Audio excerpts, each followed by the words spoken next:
Good morning, everybody. Good morning. Today, I'm going to remind you about your grades in the grade book and the system that we've been using called Standards-Based Grading, or SBG. Traditionally, grades have been about averages, tests, homework, participation, and maybe even some of the extra credit that I've given you, all mixed together to make one final grade. But sometimes that doesn't always fully show what you've actually learned in my class. So with SBG, our goal is to give you more of an accurate picture of how well you understand those specific concepts and skills. It's what we call standards, right? Standards are clear, specific learning goals. For example, in math, a standard might be, I can solve multiple step equations. And in English, we might be working on, I can analyze and develop the central theme of a text.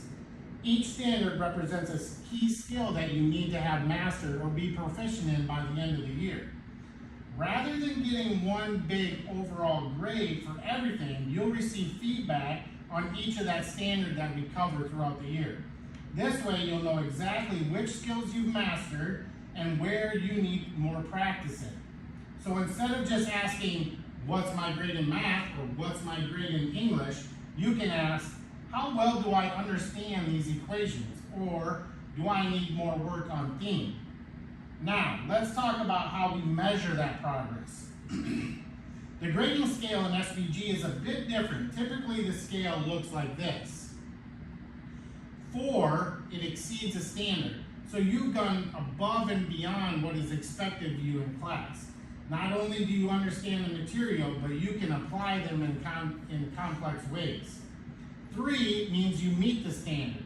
You've met all of the expectations for that skill, and you fully understand the material. 2, you are approaching or developing in that standard. You're starting to learn the skill, and you got parts of it, but you still need a little more work on it. And 1, you're just beginning in that standard. You're starting to learn the skill, but you definitely need some more practice in that area. Now, it does transfer to a letter grade in Infinite Campus, so you're going to see that in your grade book. The grading scale looks like this. But you have to remember that this is a rolling grade all the way till 4th quarter, because these are grade level standards. So really, we just want you proficient in them by the end of the year, so we can continue to work on them throughout the year. Are there any questions? We're working on setting textual evidence standard right now. I didn't do so good and I got a 2 on the standard and it's showing a D on my grade book. My mom's gonna be so mad.